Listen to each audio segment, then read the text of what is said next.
Greetings, everybody. Thank you so much for joining us today. I'm Mariana Garcia. I'm the Public Programs and Exhibits Manager at the Connecticut Democracy Center at Connecticut's Old State House, and I want to welcome you all to our second program for Civics Learning Week, Educate, Empower, Engage, a conversation on the lasting impact of civic education. Civic Learning Week is a national effort to prioritize civic education to strengthen our democracy. It brings together students, educators, policymakers, and leaders in the public and private sectors to highlight the movement for civic education in states and communities around the nation. Governor Ned Lamont has officially proclaimed this week Civic Learning Week in Connecticut, and Secretary of the State Stephanie Thomas has issued an official citation honoring all the people and groups in Connecticut who help elevate civic education throughout the state. The Connecticut Democracy Center is a proud partner of Civics Learning Week, and to celebrate, we are offering a variety of virtual and in-person civics programs, exhibits, and resources for all audiences from March 11th through the 16th, including this panel discussion here today. And for more information on everything we will be doing this week for Civics Education Week, please do check out our website. It's right here on screen right now, and you can see a schedule of all the upcoming programs and offerings we will be having, and also a bunch of online resources for educators and for students, and as well as a link to the National Civic Learning Week webpage. But today we are joined by some very special guests: Secretary of the State Stephanie Thomas, Connecticut Commissioner of Education Charlene Russell-Tucker, and Connecticut's first ever Kid Governor Elena Tipton. So they will be sharing their civics journeys with us today, starting with their earliest moments of civic education. And throughout their stories, we'll explore the importance of civics learning, youth participation in our communities, developing leadership skills, and how all of that can empower us to build a future where any voice can make a difference. And this is Civics Learning Week, but it's also Women's History Month, right? So I'm very excited to have such awesome women with us today to tell us their stories. So thank you all for joining us today. We're going to have a very good discussion here. And anybody who has any questions throughout the program, please do make sure to post them in the chat, and we will hopefully have time to take a look at them at the very end of our conversation. So ladies, are you ready? Okay, so we have a couple of questions for you. I would like to start one directed to Secretary Thomas and Commissioner Russell-Tucker. What is your job, and what is it you do? What does your job entail in the state government? The commissioner would like to begin. All right, I will get started first. I was going to have my secretary begin, but Mariana, thank you so much. And it's just awesome to be here with you, with Secretary Thomas, with Elena, our first Kid Governor. It is just awesome to join. And for those of you watching, and this being a week to celebrate civics, I am so pleased to be here with you. And so to specifically answer your question, I serve as the Commissioner of Education for the state of Connecticut. I was appointed by our governor, Ned Lamont, in 2021. And so what does the Commissioner of Education do? In short, lead Connecticut's public education system, as well as serve as the Chief Administrative Officer for our Department of Education in accordance with policies established by our State Board of Education.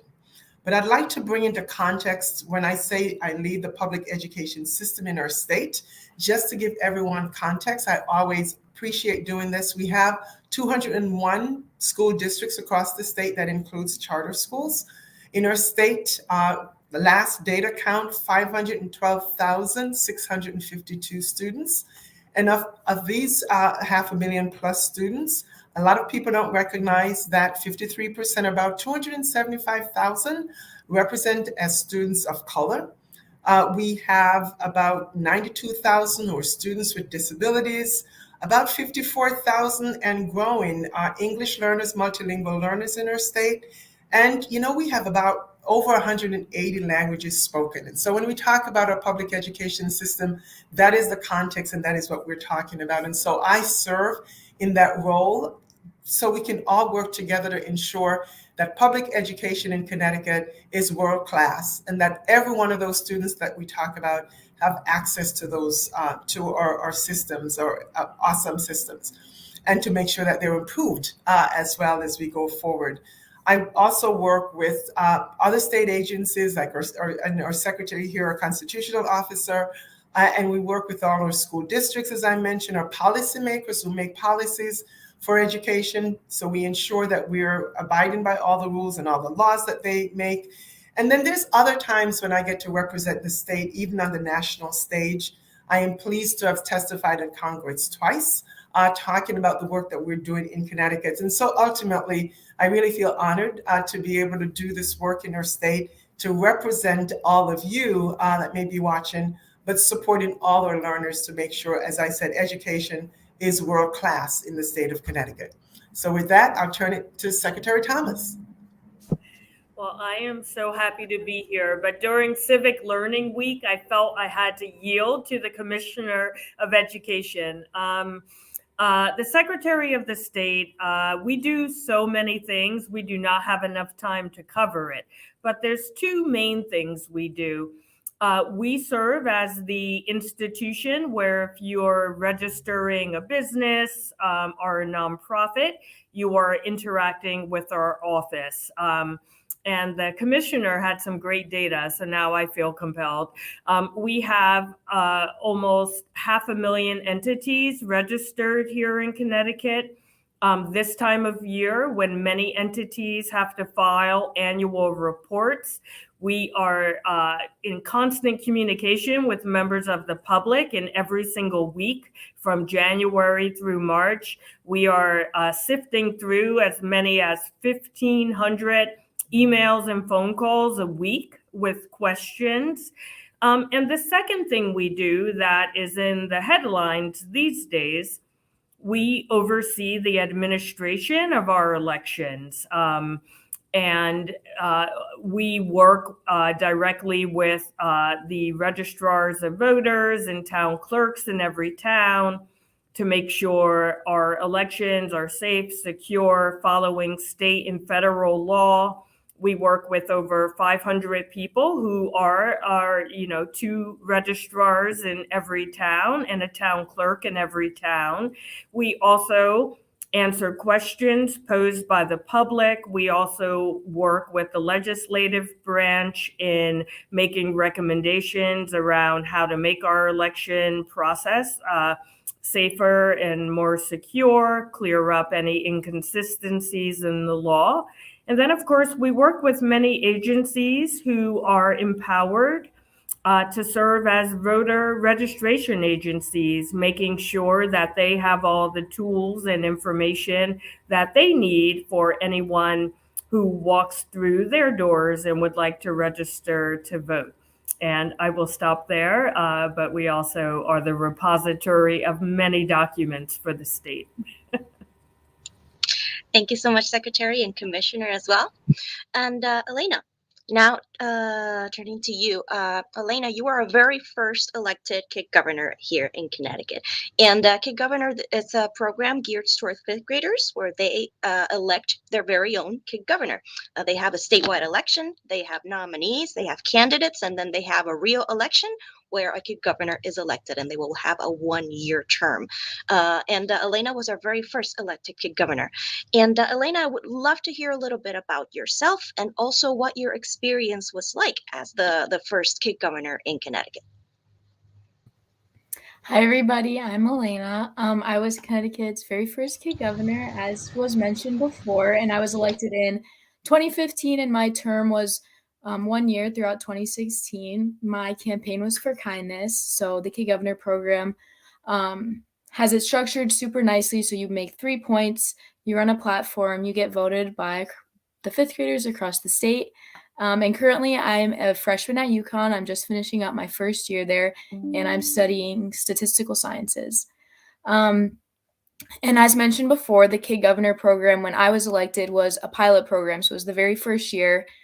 And the staff at Kid Governor, Mr. C, Ms. Whipple, and all the people who worked behind the scenes worked tirelessly to provide me with so many opportunities, such as speaking at the Women's Hall of Fame banquet, going on a library tour, and speaking with youth and adults all throughout Connecticut. They set up a meeting with me with the past governor and the current governor at the time. Governor Malloy. They also, provided me with so many more opportunities to speak. I got to meet the National Teacher of the Year, Johanna Hayes, which was an amazing experience for me. And aside from all of the, media stuff and all the things that people saw on the outside, they also just provided me a space to express my voice and to have a voice as youth in Connecticut. I think often, not even just in Connecticut, throughout the world, I think often our voices can be quieted. Like, you don't have enough experience to be speaking your opinion. Your opinion is invalid, but the staff at the Kid Governor program and through my term really pushed for me to speak everything that I believed in and to fight for what I believed in, and showed me that I can have a leadership role no matter my age, no matter where I come from, and that what I'm saying is valid. So yeah, that was my experience as Kid Governor. Thank you so much, Elena. Well, clearly, all of you are seasoned pros at civics engagement, and I would just like to hear from each of you. This is directed to all three of you. What comes to your mind when you hear the word civics? Would you like to go in the same order that we did before? I'll mix it up. I'll jump. All right. I spend a lot of time talking about civics. For me, it's more about, most people think voting, and I always say that's the beginning, not the end. So for me, when I hear civics, I think about how it relates to an individual's role in their community and also in government.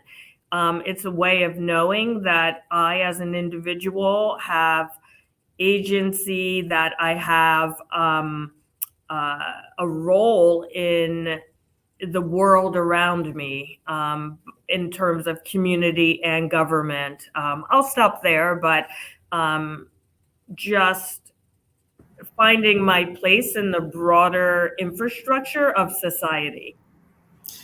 And I'll add to that, and also bring in what Elena said earlier about voice and agency, and knowing that what you do matter. And that really is important. And as the secretary said, it really is about finding your place and your space, and recognizing that there is power in a voice. Yes, it may start with one voice, may not end there. And so being able to recognize that matters, and being empowered to be able to do that. So some of what Elena said really resonated about being able to have a voice in the things that you do. And so many, we'll talk about it further, but in so many times, folks don't recognize that you can and indeed make a difference and just get the courage to speak.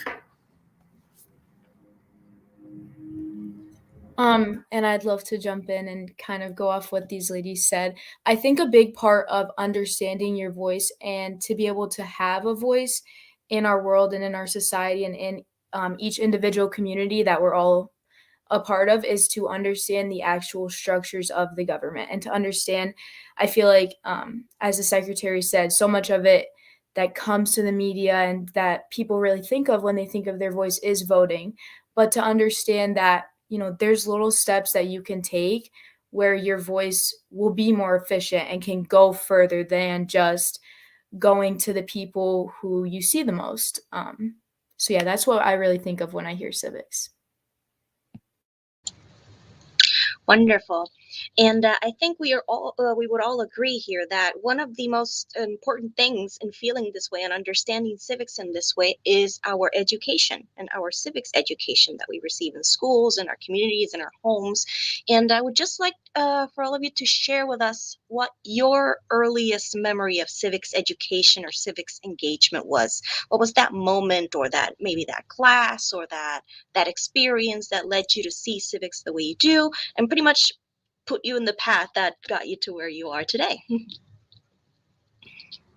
So I'll start there with that. And you know how you get drawn to certain things at certain points. Very, very early on, for me, I just got drawn to my teachers. And it didn't matter what grade, but drawn to teachers and to teaching. And so, yes, I was the one who would go home and reteach whatever I learned to whomever would listen. That all ended up being able to provide tutoring. And of course, we didn't think of that at the time, but was helping my classmates and others to understand when something they didn't grasp. But it was this constant, at the end of each day, I was going to reteach that lesson because I was so drawn to my teachers and all of that. And so here I am today. However, it goes back to the concept of being drawn into and not being intimidated by your voice, and every little thing matters. And so, again, going back to what can you do to help to make a difference, starting very closely in community was really important. But for me, it was, certainly didn't think about it as civics, but it was a matter of helping others. And in this case, it was in the education space, trying to help my classmates. But as I said, if you stood up long enough, you were going to hear the day's lesson we taught. I can go next. My earliest memory of civics might be like the obvious answer, but when I was running for Kid Governor and I first heard about the program, like up until then, you could ask me what the 3 branches of the government were, and I probably would have been like, not too sure. It wasn't really taught civics when I was growing up in like K through 4th grade, but once I got to 5th grade and once I became a part of that program, even before I was elected, but when I was running for Kid Governor and when I was learning about all of the different structures, that is, the first memory that I have of civic education. I thought my answer might be different, which is why I wanted my co-panelists to go first. I certainly always believed in community and helping people prior to getting in government. I worked for the nonprofit sector for several decades. So that was in my DNA, but I never thought of that as civics. So my first, what I considered civics lesson, if you will, was in school, social studies, learning about Constitution, Bill of Rights, Declaration of Independence, like all of these history-based civic lessons. And I think it had the unintended effect that I, as a young person, felt that was so far removed from my everyday life, my experiences up to that point, where I did not feel that many bodies represented my family or me. So I was sort of like hands-off civics because of that experience.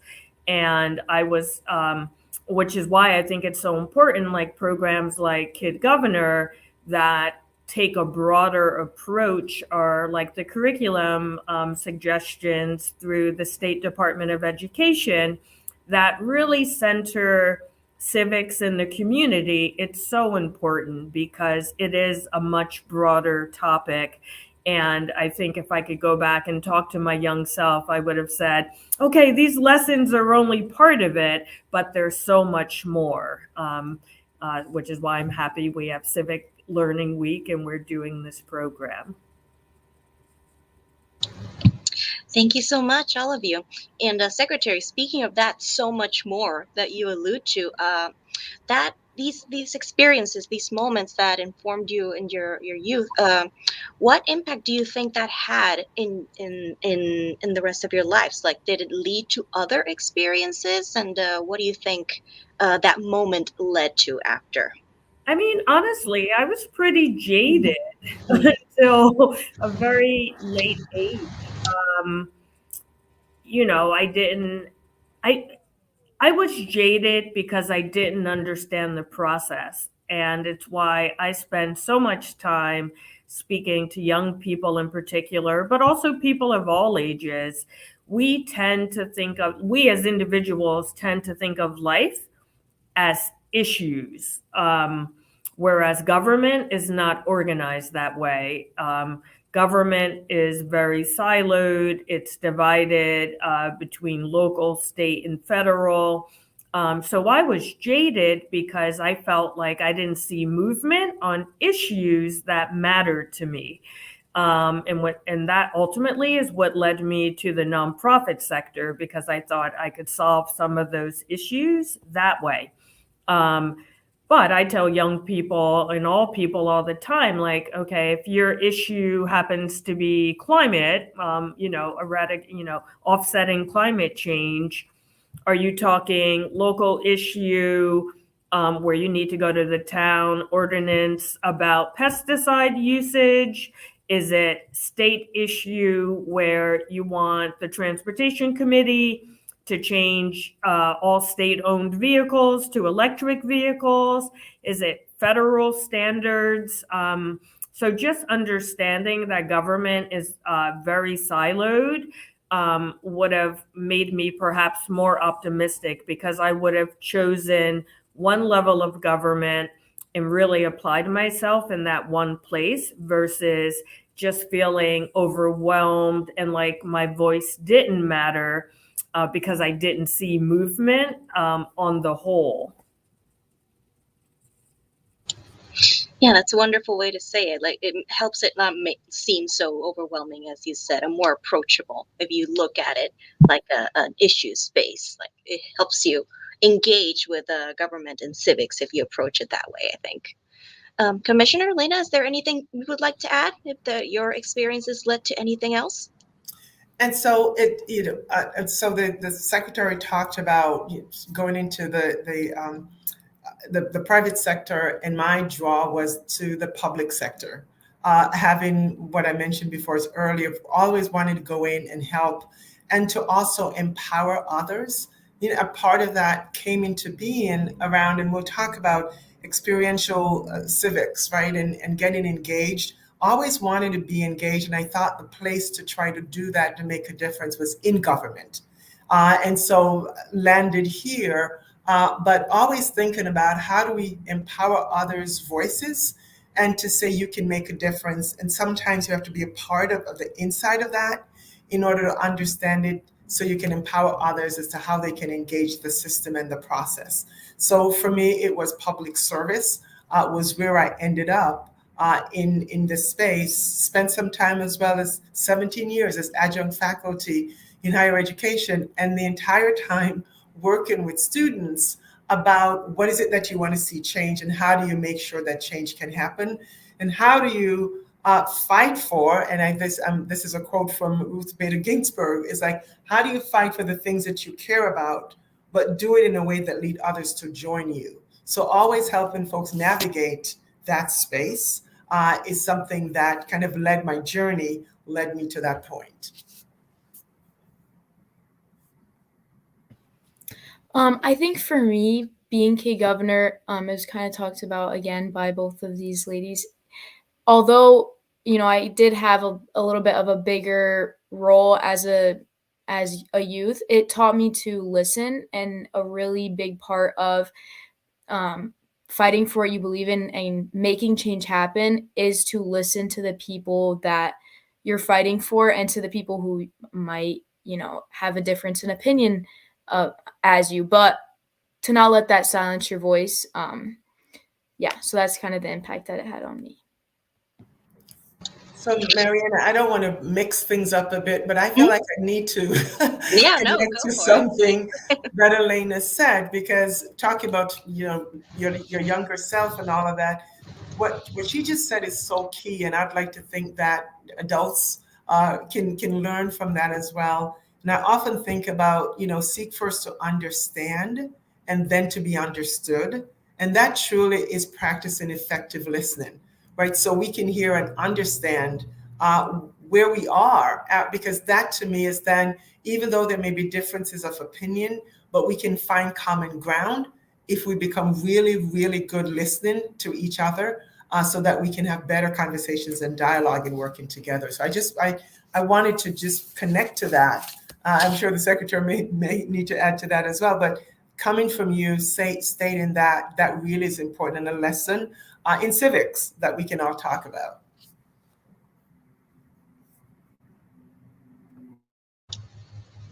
Great, thank you so much. Okay, well, I do have a couple of questions directed to one in specific of you, Secretary. No, actually, Commissioner Russell-Tucker. How can early civic education cultivate a culture of civic responsibility and active civic participation? Another great question. When we talk about begin early, and so many times when you talk about civics education must begin at an early age. We know sometimes we think about middle school, but I really do believe it can begin earlier. And we may not be talking about formal civics education, although it can be that as well. But developing the habits of mind, making decisions collectively, can start with class rules or class contact for the year, making decisions about something that's a collective good for the community in which we're in. And that all can be a part of the early years in school, is acting in the best interests of others in our community. Again, it could be a class, it could be the school community, and then you can branch out to what's happening in the community at large. And so it really is an emphasis, as well as we talk about developing critical thinking skills, which we know is so essential for 21st century skills and 21st century learning. So it really is important when we think about this that we don't wait in our schools to get started, but this can start as early on in our kindergarten, really elementary school, to develop the habits of mind that can certainly foster where we end up. Look at Elena and what she's done, right? The earlier you start, the better. Well said. Thank you so much. And now, Secretary Thomas, one question for you. But maybe the commissioner would also like to weigh in on this. What are you and your office doing to prioritize civics education in Connecticut? It's a good question. I do like to always point out, I feel like a broken record and I feel badly saying it, but I think it's important for people to understand that our office does not actually have funding dedicated to civic education or public education and public outreach. So we try to do that work through existing positions, to sort of spread more civic awareness. So we are doing everything we can. I felt it was important when I was elected to do two things. One, make sure we were not just focused on K through 12. So many adults have only had one civics class in their entire life, if that. And they also need education. Two, I wanted to try to demystify the process and make sure that we could put out materials in plain English, but also try to get as many materials translated into Spanish as possible. We hope to be able to do other languages moving forward. So we have done that. We have a great platform called civics101.ct.gov. And by April 1st, we are putting out something we call internally the power of civics, because there is great power in being civically engaged. So people always ask me, what else can we do, like other than voting? So we sat around the office, we brainstormed. I think it's like 40 different things, whether you have 5 minutes, 5 hours, 5 years, whether you're 8 years old or 80 years old, a bunch of things that every single person can do to be more civically engaged. And we're writing great detail about each. We are in the process of getting it designed and put together in a way that is easily understood. And we'll be launching that on our website, same website, Civics 101, by April 1st. And I'll jump into that, and so appreciate hearing that, Secretary, because you've said something which is so important, that we have adults, right? We're focused on K-12 or K-12 education system when I talk about that, but you're so right. I know I engage in conversations with adults sometimes who don't even quite understand how all this works. So I so appreciate that you're doing that as well. A lot of things happening, as you can well imagine, at the department, recognizing the value and importance of civics education. We've work together with the Democracy Center, of course, with the secretary here in our Red, White, and Blue Schools program, which is so important that we do every year as well. And we have a state board of education. I mentioned that earlier. They have a 5-year strategic plan. And right embedded in our plan is to ensure all Connecticut learners acquire the skills and knowledge they will need to succeed in college, career, and civic life. And so we have some plans that's a part of that to ensure that we're doing that, including creating opportunities for students to explore multiple career pathways in their education journey. We also just approved our state board and we released our social studies standards that include civic education at every grade level, K through 12. And we have a social studies curriculum that will also be released shortly as well for K-8.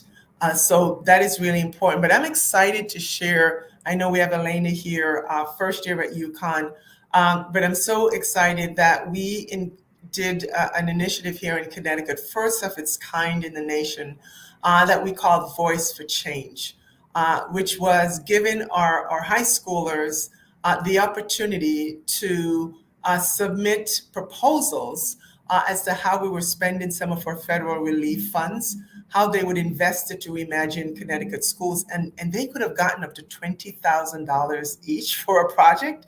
And it was really awesome. We had over 200 proposals across the state. The students did 2 weeks of campaigning that they did. We had a day of the vote there were campaign rules. There were things they could or couldn't do when they were campaigning for their projects to have it voted on. And we were really so excited. The governor, the lieutenant governor, we went out to districts, saw the students. They were really, really excited. The project involved over nearly 50,000 students lifting up their voice and really working on projects to assist sometimes the external community, their peers in school, in the school community, and really excited to see those come to life. This year, we've been going last year and seeing the projects that are coming to life out of that. So Voice for Change was one of those that we talk about. It's got national attention, but it's giving our students voice and agency and also giving them the resources that they needed to bring those projects to life. So I'll pause there, but those are the things that we're really excited about where our students had a voice for change, along with everything else that we're doing in this space, but really excited to share that with you. Thank you so much, Commissioner. And Elena, I have a question for you, and it's a big question because you might be giving some advice to the commissioner and the secretary now, but what is it that can motivate young people to stay active in their communities and be civically engaged? The first thing that comes to my mind is validation, and I think that is kind of a general life thing. To motivate anybody is to validate them and to validate what they're saying, even if you don't agree with it, even if it's something that's so small that you're not even going through the back of your head. But for people with more power and with bigger leadership roles to listen to youth and to understand that their opinions and their thought processes are so different than older people in our community and throughout our state is so important. And I can speak personally, like at UConn, I know right now there is a lot of students who are very frustrated with, some of the tuition raises that are happening as college is very expensive. And there was, a bus put together for students by UConn to go to the Capitol to talk about and to express their opinions. So UConn validating and getting them that transportation and pushing for them to express their opinions is something that is super motivating to continue to speak out. Obviously in world and in life, there's 1,000 no's before you get one yes. And I'm sure both of you guys can attest to that, especially within your jobs and within your roles. But whether or not you may agree with what youth are saying and what young adults are saying, but to really sit back and say, I hear you, I'm listening to you, your opinion matters, what you're saying is important and it's valid, and let me work with you, is super motivating to just continue to fight for what we believe in. Very well said, Elena. Thank you so much. Okay, so here's a question for all three of you. How does experiential civics education prepare young people to become and remain civically engaged? I can start off. I think for me, getting that experience creates one of the most important things for, general success is connections. And in order to get your voice heard, in order to make change, you need to have connections. So for me, I have these connections at the Old State House and through the Connecticut Democracy Center, especially with Mr. C. Like, we worked together super closely throughout my term and even throughout the past almost 10 years. It's been almost 10 years since I was Kid Governor. He's been able to really aid me in really whatever I bring to him. And that's because I had that experience within civics, and was able to create that connection and to create that bond and almost that trust where, Mr. C really listens to me. And as I said before, validates my opinion. So by having those experiences, it can really elevate that and continue, individual students' journey in civics. Yeah, I don't have much to add to that. I'm definitely not in pedagogy, so I can't wait to hear what the commissioner has to say. But I think having experiential learning in any area builds confidence. It gives you practice, seeing how something works. You have, it's hands-on. And I think that is one of the best ways to learn anything. You can also, see what works, see what doesn't work, and sort of hone your craft, as it were. And civic education and civic engagement, it builds skills that are just good in life, whether it's in school, in a job, in a relationship. As Elena, talked about, being able to validate and have conversations and civil discourse and figuring out how to solve a problem. These are skills that you can't go wrong having no matter what you're doing. So I think more experiential learning, like the trip to the Capitol that UConn helped happen, just having that experience will make everyone who went on that trip or who knew about that trip more or better positioned to engage with their government moving forward. And you did just fine with that, which really is so important because it is putting civics in action, right? It's really what it comes down to. We tell students to take informed action, which is what the inquiry arc of social studies we talk is all about. Take action, right? Get informed, take action, and you can always do that, which is really important. So it also makes the learning, right, much more connected to what it is that you want to do. So it keeps our young people also engaged. Elena is a great example with, as Kid Governor, being exposed to civics participation. And that's what we're really seeing and asking students to do. Students across the state, young people remaining engaged. We see that through the Lieutenant Governor. She has a computing challenge, having students to develop how to solve real life problems in this challenge. And we see them doing awesome things. The same thing I mentioned for Voice for Change, where it's right, you voted, you do all of that, but you're also making a difference and becoming difference makers and leaders, even at this stage, really carries you to the next stage of your life. So that really is what we're talking about. And the secretary said, you have that for life, right? And a civically engaged adult, right, starts there. And for everything that we're looking to accomplish in our society, that really is what we're all about. But it really gets started there, getting those experiences, being able to make a difference, putting civics in action is really important. Thank you so much.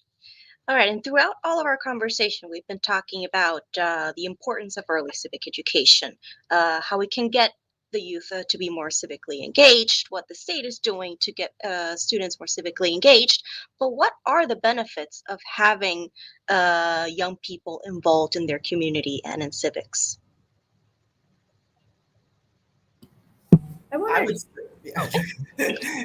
was going to say stronger communities, right? At the end of the day, that's really what we're talking about. It's so many times, it's waiting for others to come in to fix issues, and that's also a part of what happens. But how can you assess what is happening around you and to become a part of that change? And that really is important in getting, just becoming involved in the community and finding ways to do that. But I interrupted the secretary. Quite all right. Well said. I just wanted to touch on something we haven't talked about yet. And I think you're never too young to learn the difference between politics and governance. And I think the concepts have gotten so conflated in sort of the national narrative at this point. And I see young people, old people backing away from governance because they equate it with politics. So learning that civics is related to your community and the way government occurs, happens, intersects with your life. I always tell people we are governed in almost everything we do, which is very different from politics. When I'm running for election, I'm a politician. I am elected as secretary, so now I govern, right? And I do have some control over some things that you may experience. And wouldn't you rather I have input from you as I make my decisions? And definitely lawmaking bodies definitely need that input. So I encourage young people to start making that difference between the two.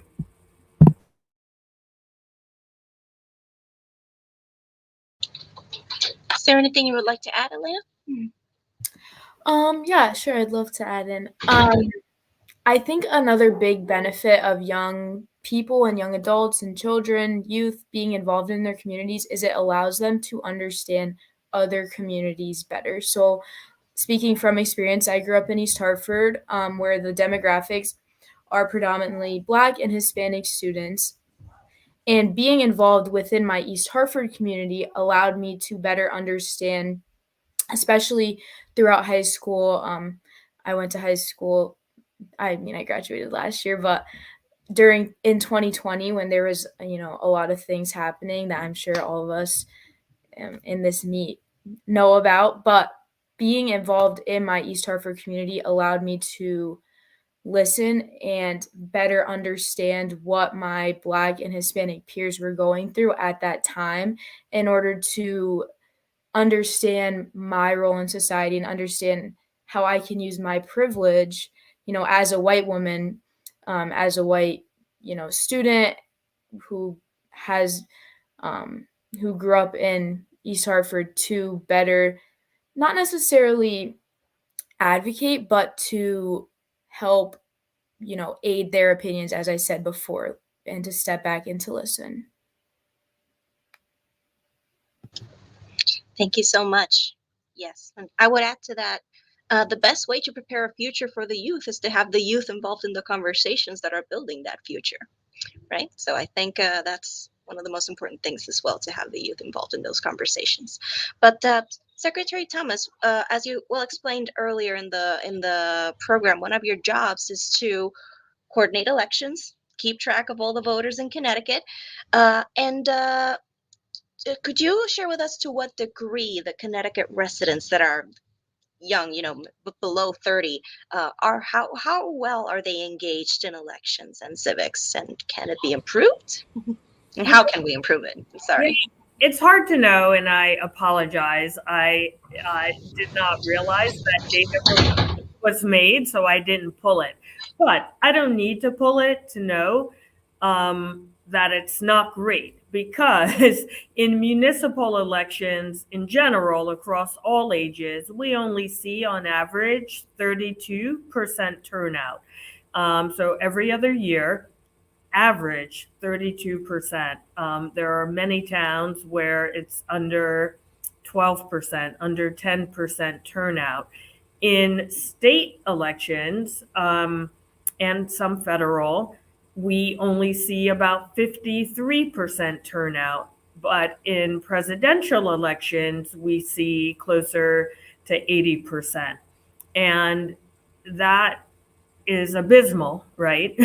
Because, without even getting into is everyone who's eligible to vote voting and other voting rights issues, that tells me that there are 80% of eligible voters who see fit to go to the poll on election day to vote for president. But those same people who are already registered, who obviously think voting's important enough to show up for, choose not to show up for all the other elections. And anecdotally, I will say that those numbers are probably slightly lower for young people. What I think can be done, I think part of the issue has to do with public education and the lack thereof. Right now, in Connecticut, most information about elections are communicated by political parties and political candidates.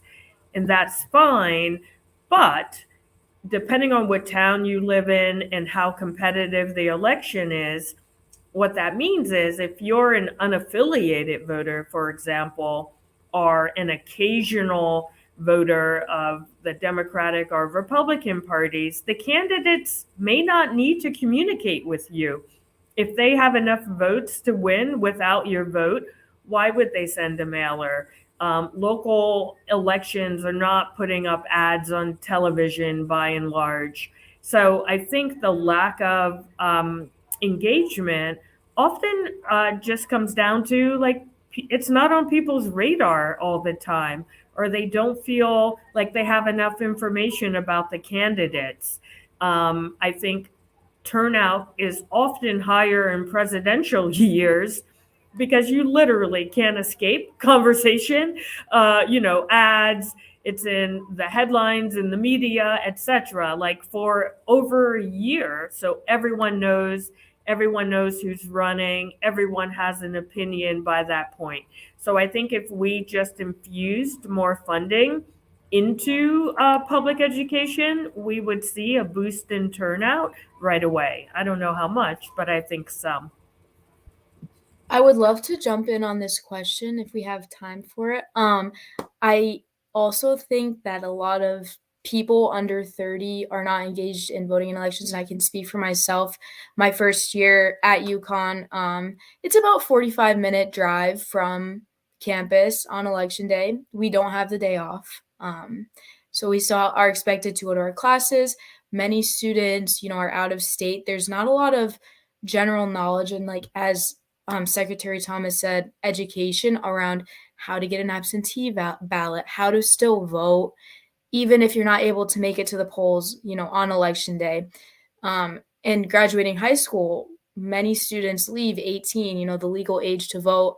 We're not really taught a whole lot about that, how to vote, where to vote, when to vote, how often elections occur. And I think, as she also said, I think a lot of people, when they think voting, they think it's every 4 years, it's every presidential election, but those local and state elections can often be more important than, the presidential election, a better way to express your voice.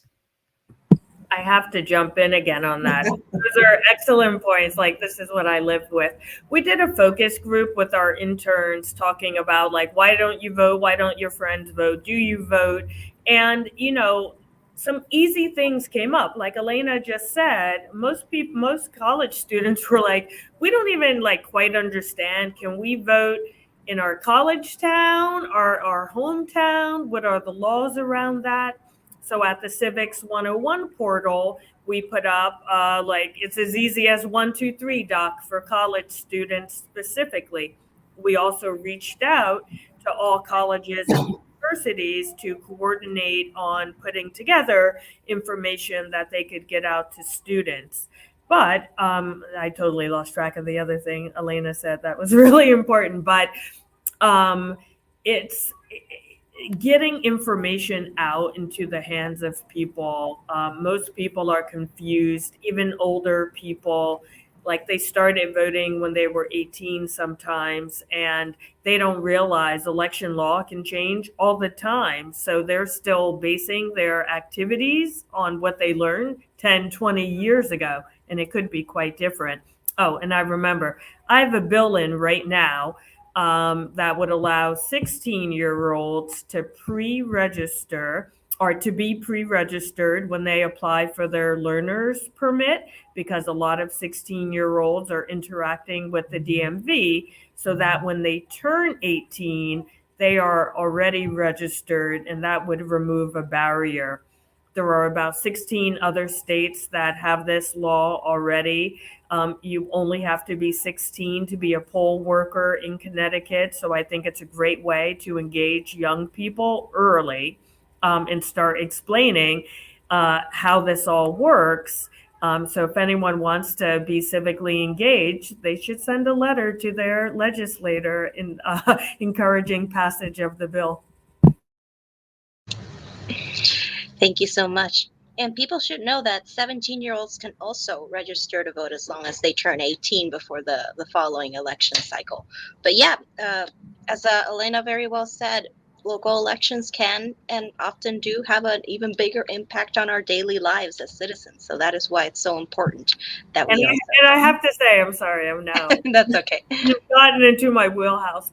But most people don't realize that these municipal elections, like last November, there were about 20 towns where the election was decided by fewer than 20 people, and a handful where just one vote made the difference.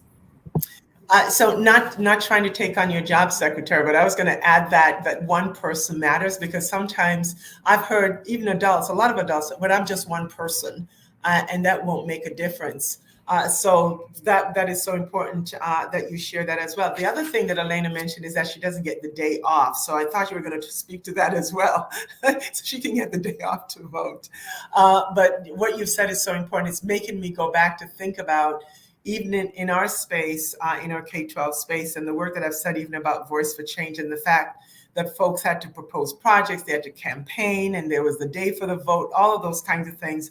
It's making me stop and think about what has been has there been any long-term impact of just that level of civic engagement?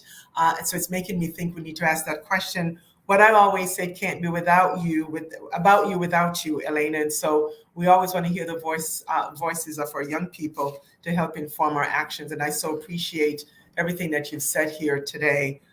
It's making me stop to think about what we can do in our K-12 space as well. Thank you so much. No, I love this. The speakers ping-ponging off of each other. That's what we love to see. But I think we are just about ready to start wrapping things up. I do have a couple of concluding questions and bookend questions for our conversation. First of all, what advice would you give someone who is seeking a leadership role in their communities? I would say just do it, right? And right, often I know I've heard this stat as a woman where, they say that, we often feel like we need to have done the job before we do the job. And I considered not running for secretary, and I had lunch with a friend, and she said to me, I just want to make sure you decided not to run because you examined your entire life and it just doesn't make sense, versus because you have imposter syndrome or just don't think you're qualified in some way. And I had to stop and sit back, and it was the latter. I just felt like I've not been secretary, so why can I'm not allowed to run for secretary. So be confident in your own abilities and just do it. You can learn most things. And I actively seek those opportunities as well. All right. And nothing is, to your point, too small. And so it's developing that confidence. Don't limit yourself. There are indeed infinite possibilities of what we can achieve. And you said something as well. You sat with a friend. Surround yourself with folks that you can trust, that can help to mentor you, some who can sponsor you. But that really is important as well. That voice that says you can do it. Have you thought about this? That can help you when you process your, I don't have this experience or that experience, can say, but wait a minute, you need to give this a second look. So that's also a key point for young folks, young people thinking about a leadership role, to think about those that can help to mentor them along the way. And to add on, I would tell people that leadership isn't always standing in the front of the room and being the person with the biggest title and being the person with the loudest voice, but leadership can be just showing up, just attending, and having small impacts on your community. That can also be, classified as a leader. And I say lead from your sphere of influence, right? And that's wherever you are. Thank you so much. And finally, my last question would be, what advice would you give yourself, your younger self, about staying civically engaged? I'll jump in. I think I would tell my younger self that, there's not a beginning, a middle, and an end. Civic engagement is a lifelong journey. You don't have to know all of it at once, but you should just know that there might be more out there. I have served in local government. I have served in our General Assembly and state government. And I still have a lot of questions about how our federal government is organized. So I have to recognize there's still more I can learn. And treating it like a lifelong journey makes it bite-sized. And it also just gives you the confidence so that when something happens, you already have the knowledge to make your voice heard or to try to have an impact on an issue you care about. If you're trying to learn, once you hear about something, it's probably too late. And that, talking to my younger self would be, nothing that you're experiencing or that you're doing will be wasted. Nothing will be wasted.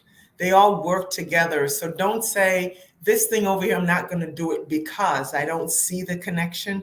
It all matters. And it will all be a part of who you are in moving forward. I would tell my younger self, even though I'm still pretty young, I would tell myself not to be discouraged by people with big egos. It exists everywhere within government structures. People with a lot of power can try to take you down and try to invalidate your opinion, but to continue to educate yourself and to continue to fight for what you believe in, no matter what anybody else says, is super important. Can I say one thing? I think that's a really good point, Elena. And I remind people all the time, like, it doesn't matter what age you are. Like, in that classroom in the 4th grade, there was the person who paid attention to the teacher. There was the person who thought they were the star of the show. There, like, people just grow up, but the same personality types. So I think what Elena said is really important. Like, don't be turned off by one bad experience. People who are elected are not a monolith. They are not all the same. So if you run across one person who doesn't value your opinion, seek out someone else.